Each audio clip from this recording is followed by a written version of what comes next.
afternoon, and welcome to BDTV Roundtable, where we discuss issues of national interest. Usually, the way we do it here, issues that affects you, issues that affects me, and of course, the nation as a whole. Today, we'll be looking at two issues. The first is the collapse roads, whether they are federal or state. I mean, Nigerian roads are just bad, and so we're going to discuss that today. And as well as the pay rise proposed by pay rise for political office holders has been proposed by the Nigerian government. These are the two issues that we are going to discuss today. And I have with me, as usual, the Sunday editor of BusinessDay, Mr. Zebulon Agomuo. Thank you. You're welcome. As well as Mr. Uroko, who is the assistant editor here at BusinessDay. Mr. Uroko, you are welcome. Thank you so much. So, like I said, two issues are here for us to discuss. First is the fact that if you look at Nigerian roads, there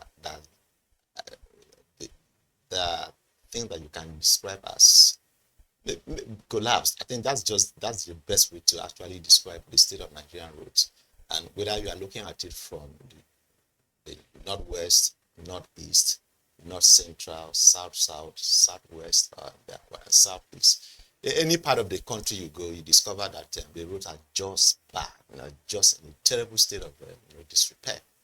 And then one wonders why this has continued to remain so. I remember growing up, specifically, there was this particular road. If I may just start from there, this particular road when I was a little boy, Calabar to Uyo Road. That road has been like that since the early 80s when I was a boy, and when I was a little boy, really, and till today, it has not changed.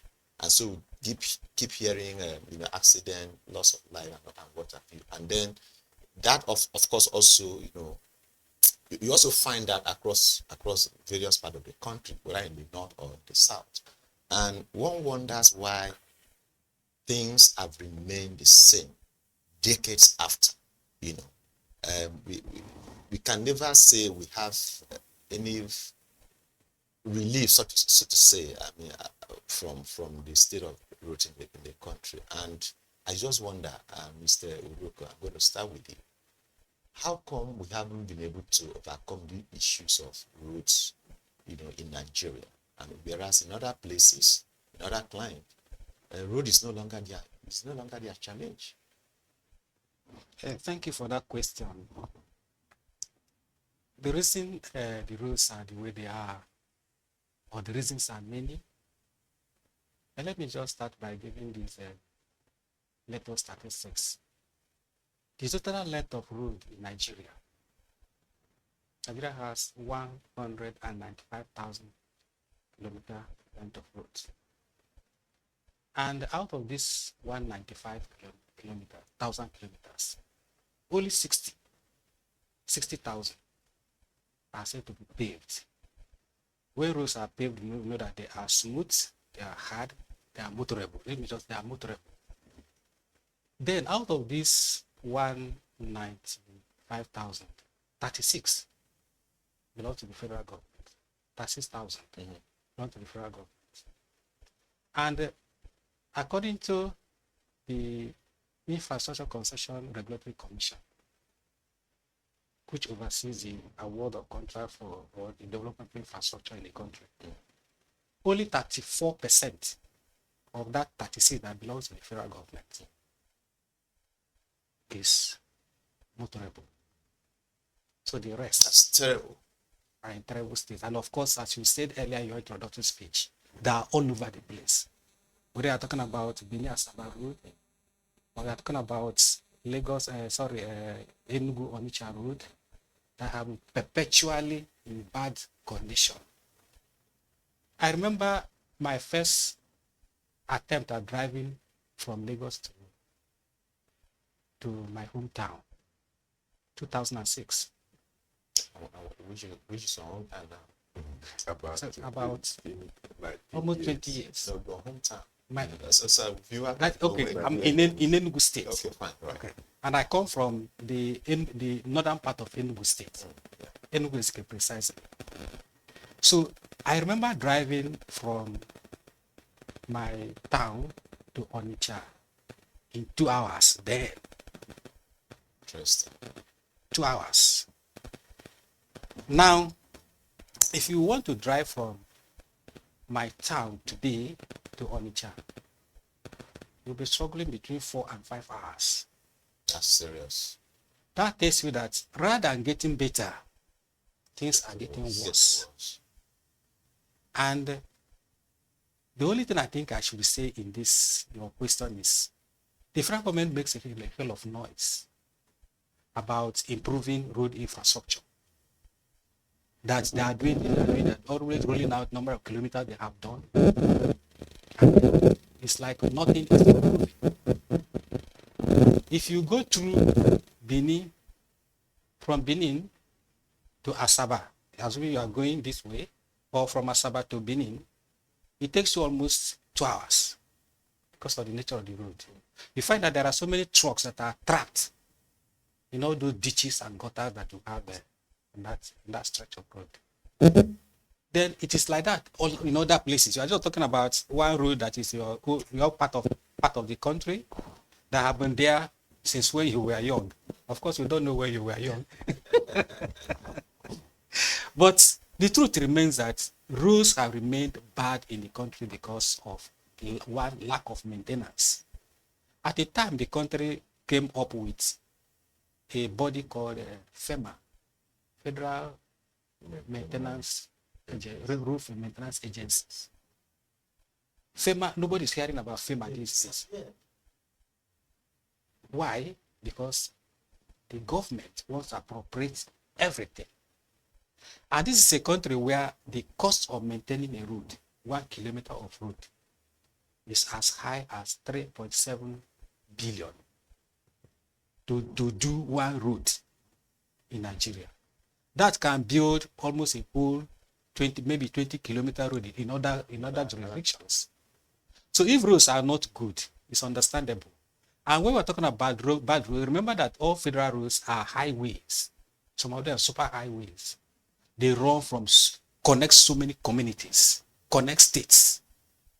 So, and these roads are largely in very terrible condition. So that's why the effect is. So my advice, I think, is that David Umahi, that is the current Minister for Works, should talk less and take a trip, maybe from Lagos to the eastern part of the country, and then he will know that he has done practically nothing compared to all the noise that we hear about. The federal government has done this. The most insulting thing has done about some of these states, especially the southeast. The federal government have been fair to the southeast because they have done so many roads for them, and therefore is assuring the president that he's going to get almost all the votes for him in 2007. So this is a country where we politicize this common infrastructure that is given in other places. It's given. Yeah. And here we celebrate the construction of roads as if it's never never done before. Yes. And then we talk about the military government and the civilian government. Look at the network of bridges in Lagos. I don't think any civilian government did any of them, except these ones that were done by Fashola in recent and Ambody, which are just short bridges. And somebody did the third mainland bridge for God's sake, 11.8 kilometers. And that is a military ruler. I'm not making case for military government, but the politicians have not done better. That's just what I want to. Okay, just before I go to Zeb, let me just read out some of the, because what we did was just try to capture some of these routes across the six. So in the southwest, I mean, these are just just a few of them. I mean, of course, these things we can't really capture, but we just look at some of the roads that are in terrible condition as we speak. The Shagamu, Ijebu, Ode, Benin roads, Ife Ibadan, Ilesha road, Ife Akure road, Ado Ekiti, Ilesha road, and these are some of the roads in the southwest. If you go to the southeast, there's Enugu Onitsha road, there's Aba Ikorekwen road. Still if you go to the south, you have Benin Asaba. Calvary to, road. If you go to the north central, you have just Akwanga Road, Makodi Otupa Road, Mina Bida Road. Just there's so many. If you go to the north west, you have the Benin Quarry, Funtua Highway, Sabon Benin Road. If you go to northeast, there is this Potiskum Jaku Road, Jalingo, Newman Road. That are just, the list is almost endless. So but there's something Chuka said that it costs more to construct road in Nigeria than in other places. And I'm wondering, is it because of the terrain or what? Yeah, we have always known that corruption is very endemic in our political system, and those who preside over, who determine what to do with the resources of the country, have come to believe that building of road is the major thing that determines their performance. Every now and then they reel out, we have done this road, we have done that road, as if that's all that they were elected. Yes, governance is all about, or they were elected to do. As he had pointed that road is something that is given. Some years ago, Professor Patu Tomi was talking at an event. He said, if you are not investing on human capital development and you think that you are investing on road, no matter how beautiful, how solid a road is, give it 10, 20 years, it will wash up. But if you invest in human capital development, those are the things that will endure and that will even continue to develop your country. Where is the road today? Every now and then, every government that comes up continue to talk about Lagos-Ibadan Expressway until last when the Fashola, as Minister of Works, tried to do something solid there, and we have less heard about that. I mentioned corruption. Okay. Major part of the money that is being voted for road construction goes into some people's pockets. And that's why they never get to complete those roads. Every year, the same budget on a particular road is brought back. And apart from that, any road that is not done with the present budget, of course, inflation, we eat it into whatever that was budgeted for this year. Yeah. By next year, it may be up to 3, 4, 5 times of what was budgeted.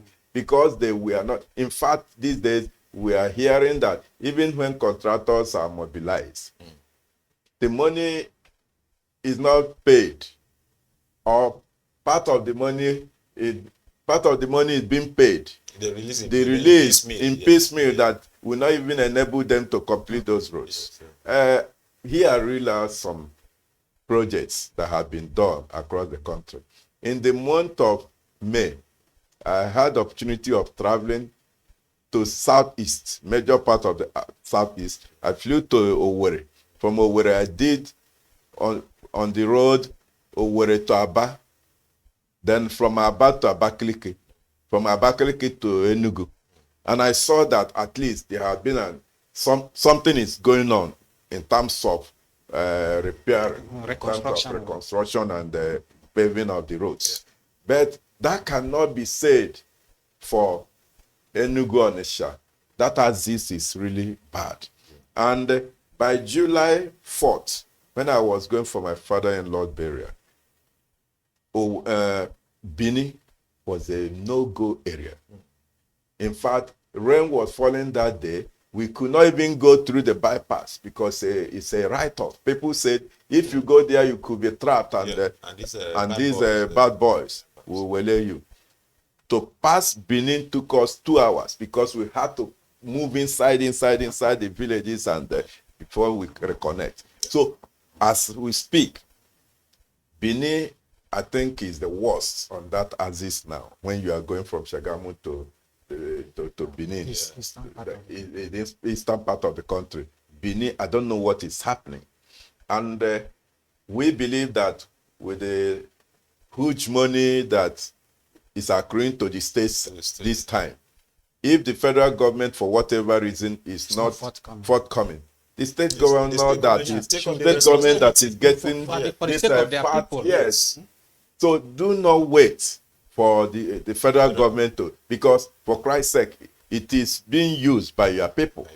So I don't know why state governments are closing their eyes. Yeah. What I saw in Benin in that July, and I've been speaking with people who have been traveling and coming on that road. The situation has not changed. So what I'm saying is that corruption is at the heart of what is happening in terms of our bad road network and the deplorable condition of the roads in the country. Yeah, Chuka, some people have made this argument that, look, rather than awarding new contracts for new roads, as it were, I mean, why not just fix the ones that are already bad so that people can actually use them and then get to where they want to go? Because this thing also have a lot of implications. Talking about security, talking about being able to move food from the hinterland to city where those food products are needed.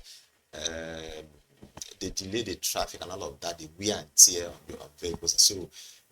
So people have made that argument. So what's your view on this? Yes, that would have been a very good approach to fixing some of these deplorable roads. When the Lagos Calabar Coastal Highway came on board, and the government started pursuing it as if there was something more to it than we just saw. A lot of people put up this argument you are making. Why not use this kind of money? 15 trillion naira. 15 trillion. To fix some of these. Some of them will not take up to even maybe 100 billion. I know the number of billions that are inside 1 trillion. So people were actually arguing, why not just use this money and fix existing roads? Yes.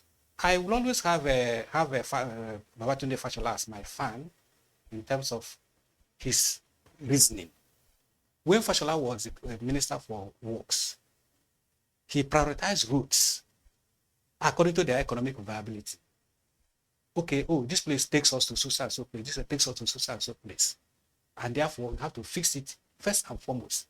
And Fashola was always talking about build your road and recoup the investment through tolling of the roads, which is a very good approach to how roads can be fixed. Yeah. The federal government within that period also came up with what they call an infrastructure tax credit scheme, in which case all these big companies and individuals like Dangote, let me just use Dangote as an example.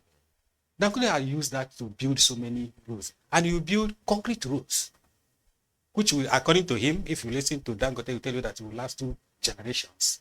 Of course, if you drive through a concrete road, you know that it's meant to last.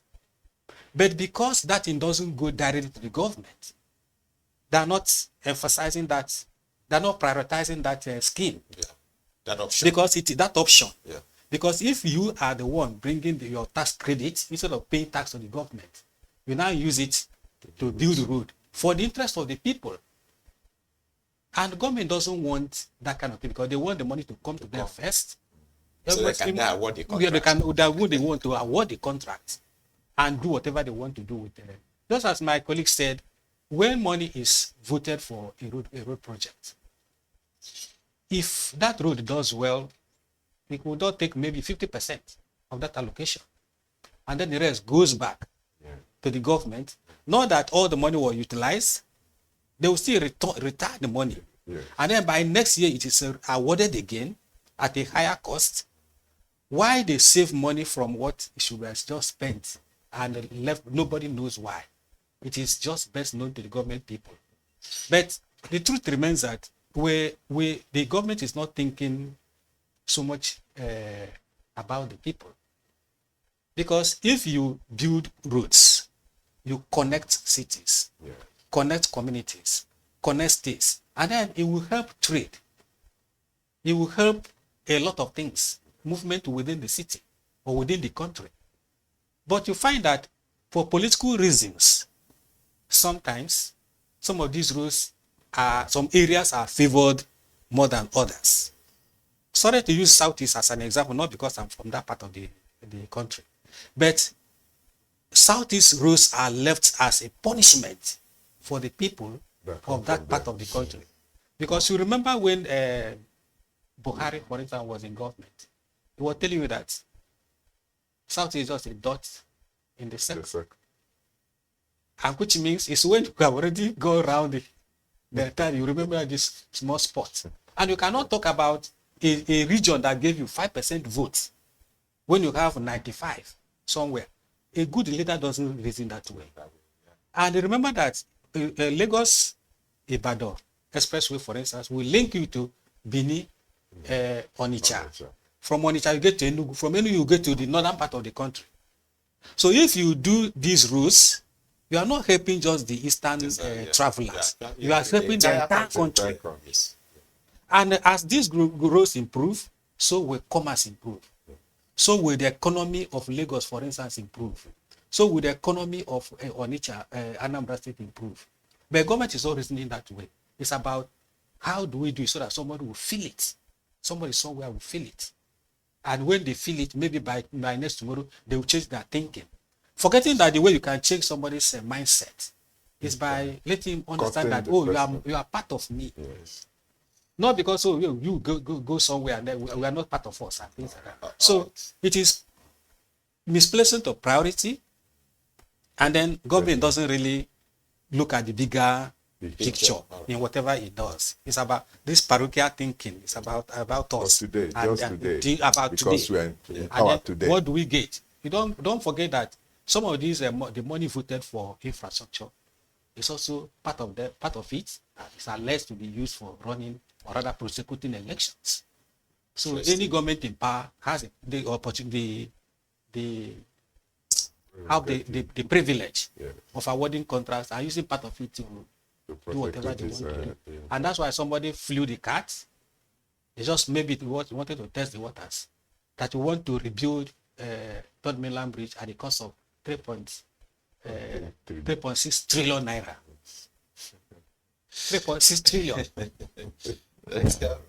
Then you don't know where Third Mainland Bridge was going again, whether it will run around the entire Lagos. All right. The more We are still on the BDTV Roundtable. We go on a short break, and when we return, the conversation will continue.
Welcome back. This is still BDTV Roundtable, where we discuss issue of national interest. On this second segment, we turn our focus to the proposed salary increase for political stakeholders in the country. The Revenue Mobilization and Allocation Fiscal Commission announced last week that it will be increasing salaries for political office holders, the president, the vice president, governors, the members of the National Assembly, and the rest of them. And since this announcement, there've been so many reactions since this announcement was made. The NLC has opposed it. Femi Falana, SAN, as opposed, and so many other people are saying, look, you can't do this at this time. And then if you go ahead with this, it's insensitive at the time that Nigerians are actually going through difficult time. And then, of course, these politicians, they really have, they have the money, really. I mean, so why are you trying to do this at this time? Zeb, how do you react to this announcement by the Revenue Mobilization and Allocation and Fiscal Commission?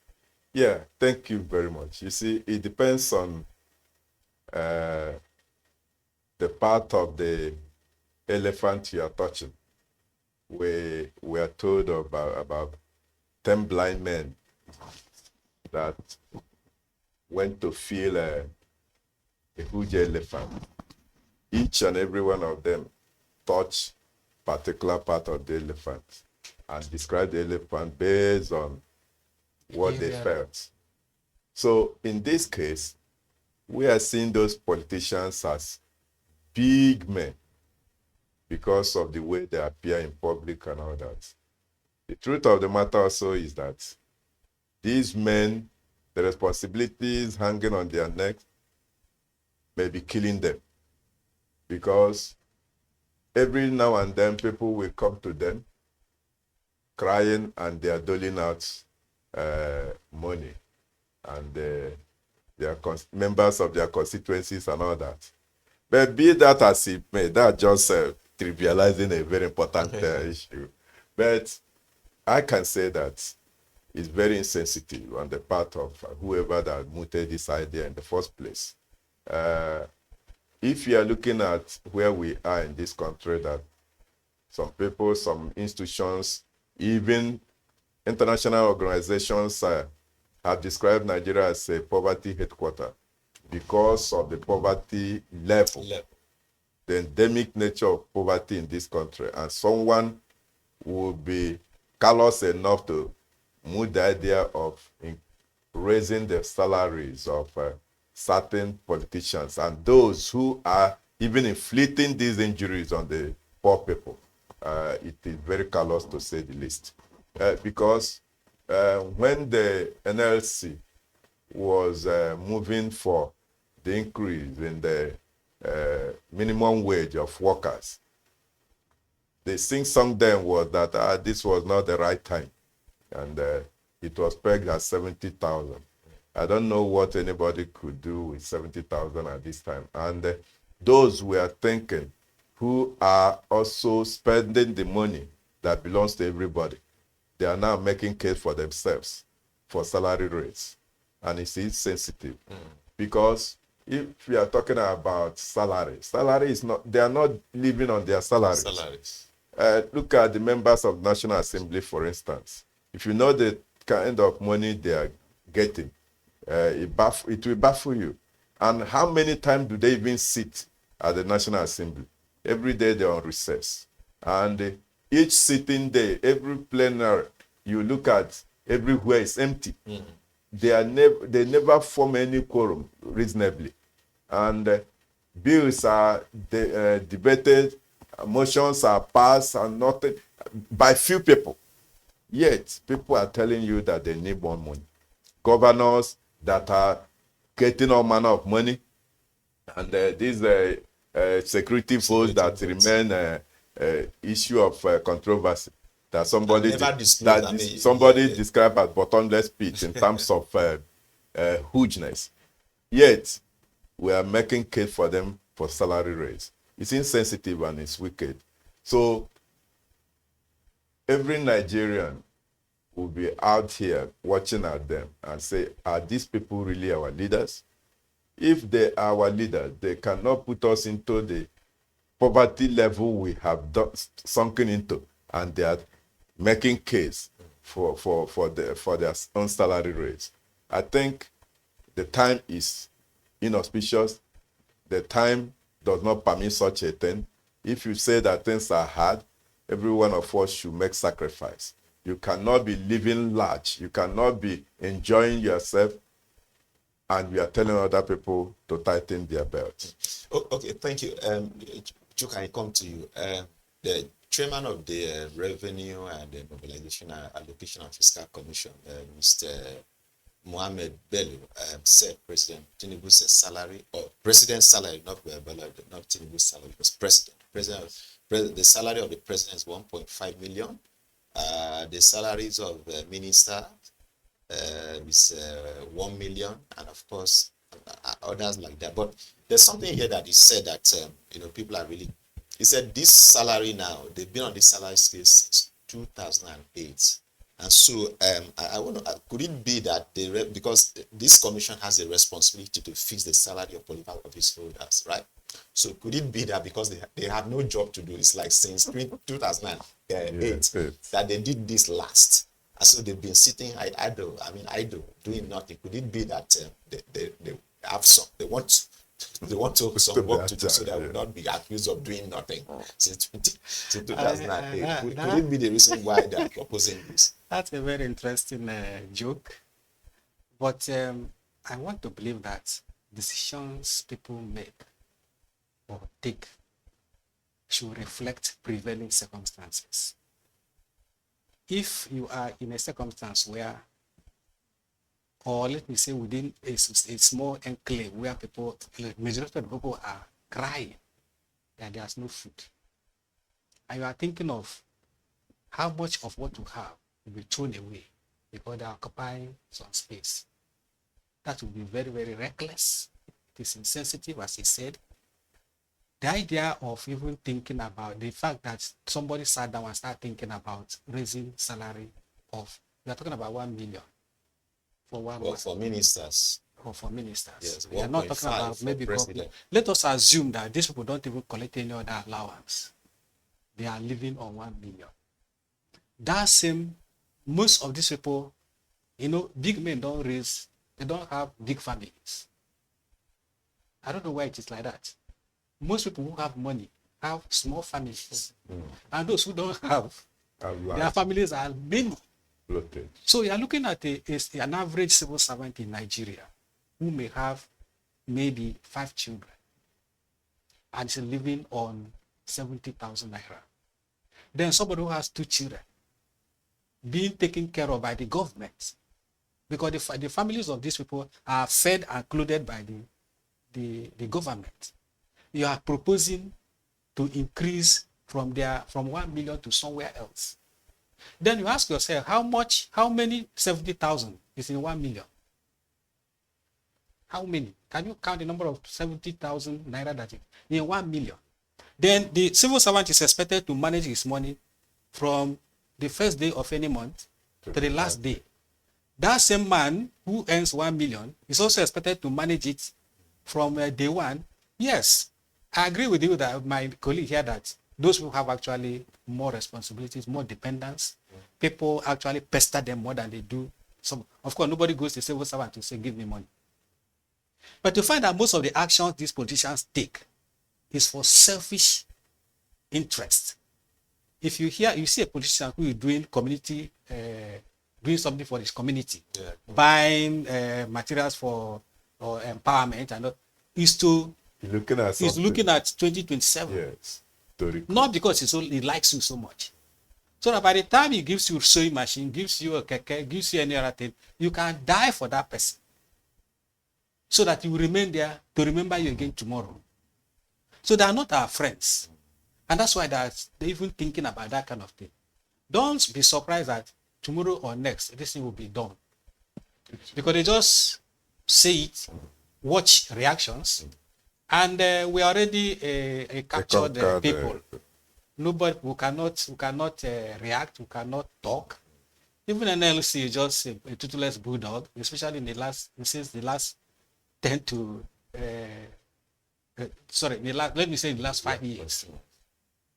So the anger is not sufficient in Nigeria to question or to protest, to ask questions. We are very complacent. Everybody is just okay with what happens around him because we seem to have resigned to fate. Whatever, and here is a country where hope has become a creed. Oh, let us allow them to spend his 8 years. And And the next 8 years, a worse scenario will be created. We say, oh, it's just the next 8 years. That's how we So continue to that we prolong- continue to, prolong the and then they wounded. continue to, you know, they can. it's a very worrisome situation we find ourselves in, because for anybody to even think about that, maybe as you said, those who have an idol, and an idle mind, you know, is a devil's workshop. Devil just went and spoke to them and said, do you know that these people who will better your lot will be happy? No, it could be that. Do you know you have not been doing your job? You've not been doing And they your wanted job. to please Why some not people. just do something? And then please people. Let me ask you: do you see the commission withdrawing from this in light of the reaction, the reaction that we have, the backlash? What reaction has So- prevented them from doing? You see, they have studied Nigerians and discovered that we are, as he said, we are a conquered people. Olusegun Sam described Nigerians as a conquered people. He said, you know, as you normally catch an animal and put that animal in a cage and lock and throw away the key, that's how all Nigerians have been captured and put in a. So there is never a voice of protestation that can dissuade these people.